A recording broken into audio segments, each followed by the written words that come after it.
या सखोल चर्चेत आपल्या सर्वांचं खूप खूप स्वागत आहे. आजचा आपला विषय खरं तर आजची आपली चर्चा एका अशा ऐतिहासिक संदर्भावर आहे जो वाचताना अंगावर अक्षरशः काटा येतो. हो ना. आणि तो प्रसंग नुसता ऐतिहासिक नाहीये, तर तो एक प्रचंड प्रभावशाली असा भावनिक अनुभव आहे. अगदी. आणि याच अनुभवाची आज आपण चर्चा करणार आहोत.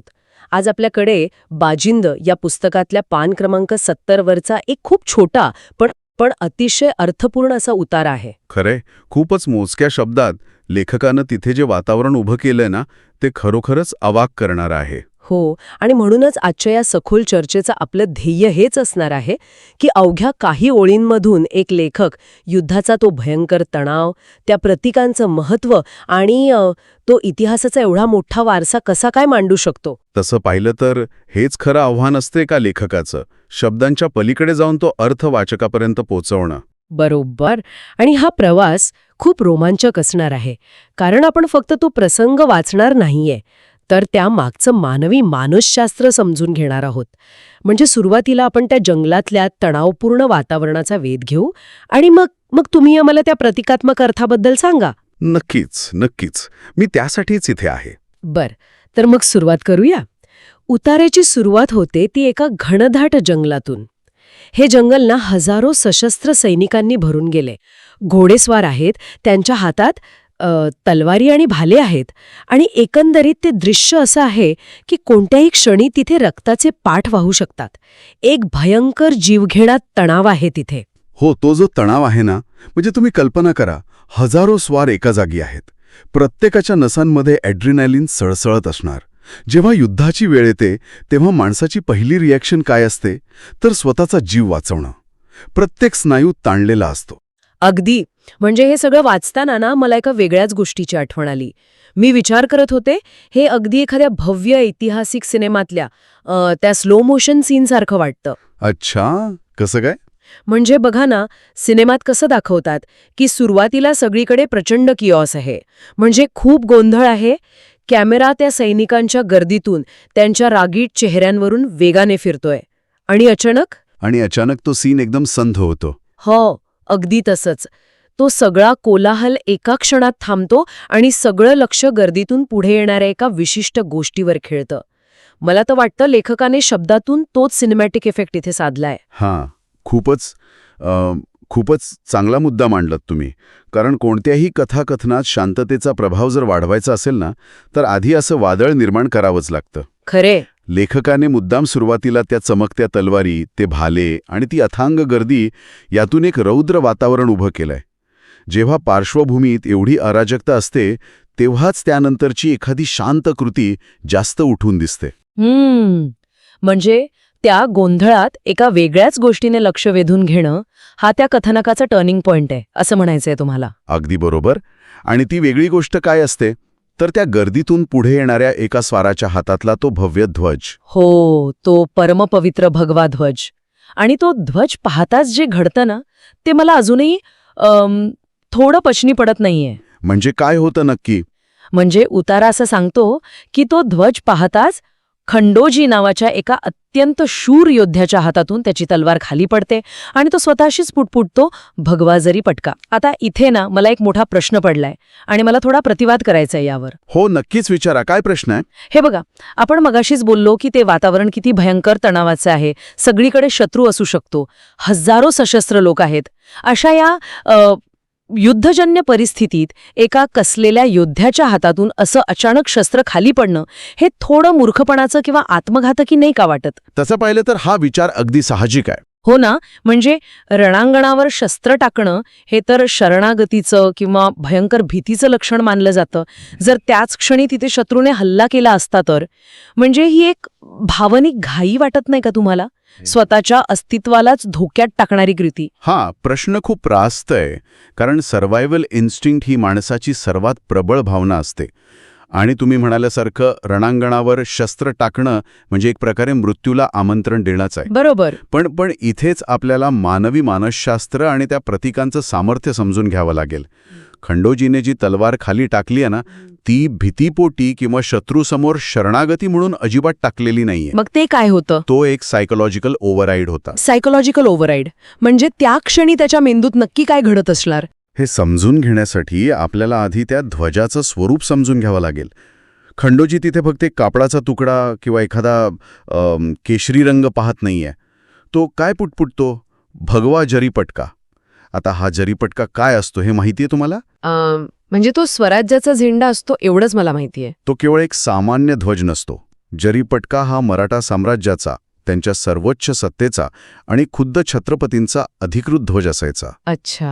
हो, ज्याच्या कडांना सोन्याची किंवा जरीची किनार असायची. आणि विचार करा, त्या घनदाट जंगलात, त्या अंधुक प्रकाशात जेव्हा त्या जरीच्या किनारीवर प्रकाश पडला असेल तेव्हा तो एक साधा झेंडा उरत नाही. तो साक्षात छत्रपतींच्या सर्वोच्च अधिकाराचा जिवंत प्रतिनिधी बनतं तिथे. बापरे. म्हणजे खंडोजीला त्या क्षणी तिथे शत्रूचा धोका वगैरे काही दिसत नाहीये, तर साक्षात सर्वोच्च सत्ता त्याच्यासमोर उभी असल्याचं त्याला जाणवतंय. अगदीच. जेव्हा तुम्ही अशा एखाद्या तत्वासमोर उभे राहताना, जे तुमच्या अस्तित्वापेक्षा, तुमच्या अहंकारापेक्षा आणि तुमच्या शस्त्रापेक्षाही खूप मोठं असतं, तेव्हा तुमची ती फाईट ऑर फ्लाईट प्रवृत्ती पूर्णपणे गोठून जाते. खरंय.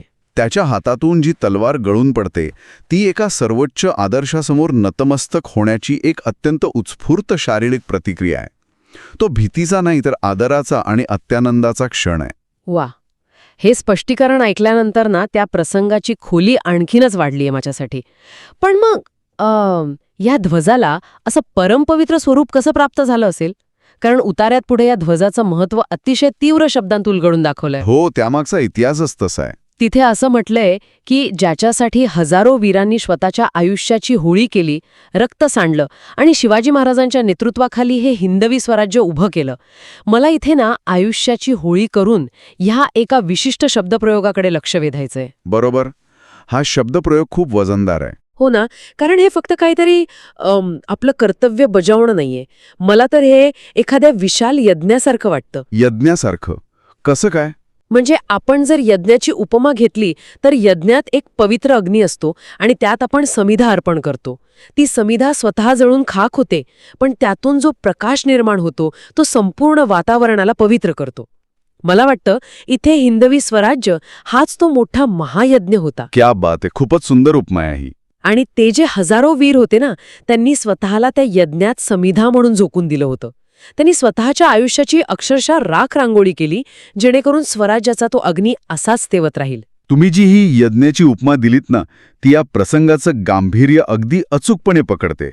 आणि यातूनच आपल्याला त्या प्रश्नाचं उत्तर मिळतं की तो ध्वज परमपवित्र का आहे?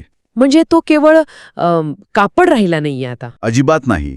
तो ध्वज त्या हजारो अनामिक सैनिकांच्या, त्या निष्ठावान मावळ्यांच्या रक्ताने आणि बलिदानाने रंगलेला आहे. जेव्हा एखादं प्रतीक अशा असीम त्यागातून उभं राहतं ना, तेव्हा ते केवळ एक राजकीय खूण उरत नाही. म्हणजे तो ध्वज एक प्रकारे त्या सर्व शहीदांचा सामूहिक आत्मा बनतो असं आपण म्हणू शकतो. नक्कीच म्हणू शकतो. लेखकाने मुद्दाम शिवाजी महाराजांचं नेतृत्व आणि हिंदवी स्वराज्य या शब्दांचा वापर करून त्या ध्वजाला एका मोठ्या आध्यात्मिक संकल्पनेचं रूप दिलंय. अच्छा. आता विचार करा, खंडोजीच्या हातातून तलवार का पडली? कारण त्याच्यासमोर उभा असलेला तो झरीपटका म्हणजे त्या हजारो वीरांच्या बलिदानाचा जिवंत पुरावा होता. खरंय. जेव्हा खंडोजी त्या ध्वजाकडे पाहतो तेव्हा तो फक्त आजचा दिवस पाहत नाहीये. स्वराज्यासाठी प्राणाहुती दिलेल्या त्या सर्व वीरांचा इतिहास एका क्षणात त्याच्या डोळ्यांसमोर उभा राहतो. आणि त्या प्रचंड ओझ्यासमोर एका सामान्य योद्ध्याची तलवार गळून पडणं हीच सर्वात नैसर्गिक प्रतिक्रिया असू शकते. हे ऐकताना खरोखरच अंगावर शहारे येतात. म्हणजे कापडाचा तुकडा माणसाच्या मानसिकतेवर इतका खोल परिणाम करू शकतो, हे थक्क करणार आहे. पण यानंतर जी कृती घडते ना, ती आपल्याला अजून एका वेगळ्याच दुनियेत घेऊन जाते. मुजऱ्याची कृती, बरोबर? हो. तो स्वराज्याचा भगवा ध्वज पाहताच खंडोजी कमरेत झुकतो. आणि तो केवळ नुसता एकदा झुकत नाही, उतारा अतिशय स्पष्टपणे सांगतो की 1, 2, 3 मानाचे 3 मुजरे त्यांनी त्या परमपवित्र ध्वजाकडे पाहून केले. इथे मला लेखकाच्या शैलीबद्दल एक मुद्दा मांडावासा वाटतो. हो, सांगा ना. कोणता मुद्दा? लेखकाला हवं असतं तर त्याने साध्या पद्धतीने लिहिलं असतं की खंडोजीने ध्वजाला मुजरा केला आणि प्रसंग पुढे नेला असता. पण तसं न करता त्याने 1, 2, 3 असे आकडे मुद्दाम वापरले आहेत. मला असं वाटतं की हे आकडे वाचताना ना वेळेची गती अचानक संथ होते. आपण मगाशी जे ते स्लो मोशन सिनेमाचं उदाहरण दिलं होतं ते इथे प्रत्यक्ष अनुभवायला मिळतं. अगदी खरंय तुमचं. ते क्षण, त्याची ती वाकण्याची लय आपण अनुभवू लागतो. ती काही घाईघाईत केलेली कृती नाहीये, ती अत्यंत जाणीवपूर्वक केलेली कृती आहे. हे त्या आकड्यांमुळे स्पष्ट होतं. हे तुमचं निरीक्षण खूपच सूक्ष्म आहे. या 1, 2, 3 या मोजणीमध्ये ना प्रोटोकॉल आणि भावना यांचा एक अभूतपूर्व संगम पाहायला मिळतो आपल्याला. प्रोटोकॉल म्हणजे नक्की कोणता नियम? ऐतिहासिक दृष्टिकोनातून या 3 मुजऱ्यांचं महत्त्व समजून घेणं खूप जरुरी आहे. 3 मुजरे करणं हा राजदरबारातल्या सर्वोच्च आदराचा आणि निष्ठेचा रीतसर प्रकार मानला जातो. हा सन्मान फक्त आणि फक्त छत्रपतींना दिला जातो. बापरे, म्हणजे खंडोजीने तो राज दरबाराचा अत्यंत काटेकोर नियम त्या चिखलाने माखलेल्या तणावपूर्ण जंगलात लागू केला. होय, आणि यातच त्याची महानता दडलीय. तुम्ही बघा, जंगलातील ती सशस्त्र गर्दी, मृत्यूची ती टांगती तलवार, अचानक हातातून खाली पडलेलं शस्त्र आणि त्यानंतर अत्यंत शांतपणे जाणीवपूर्वक केलेले ते 3 मुजरे. एका योद्धाच्या वैयक्तिक निष्ठेचा हा खरोखर सर्वोच्च क्षण आहे. अगदी. खंडोजीने स्वतःच्या अस्तित्वाची आणि त्या आजूबाजूच्या धोक्याची पर्वा न करता तो राजदरबारी नियम तिथे पाळला. पण इथे मला एक विरोधाभास असाही दिसतोय की समोर साक्षात शिवाजी महाराज किंवा इतर कोणताही हाडा माणसाचा राजा उभा नाहीये. समोर फक्त एक स्वार आणि त्याच्या हातातला ध्वज आहे. आणि हाच तर या संपूर्ण प्रसंगाचा कळस आहे ना. ते मुजरे कोणत्याही व्यक्तीला केलेली नाहीत.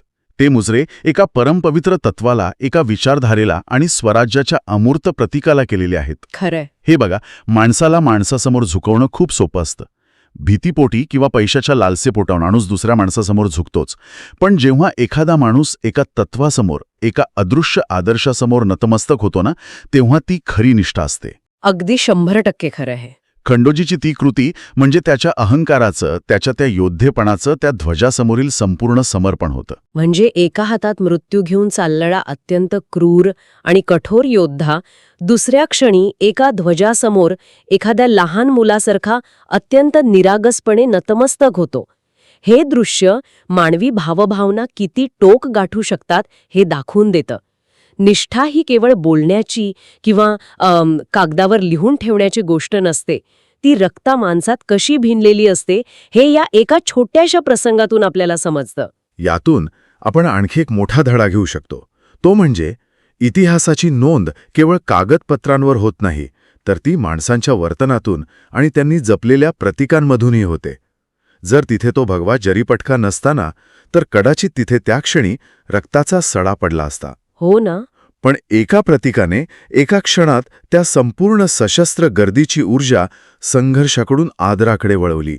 प्रतीकांमध्ये माणसांना एकत्र बांधण्याची, त्यांच्यातल्या हिंस्त्र प्रवृत्तींना शांत करण्याची अफाट ताकद असते. हे अगदी खरंय.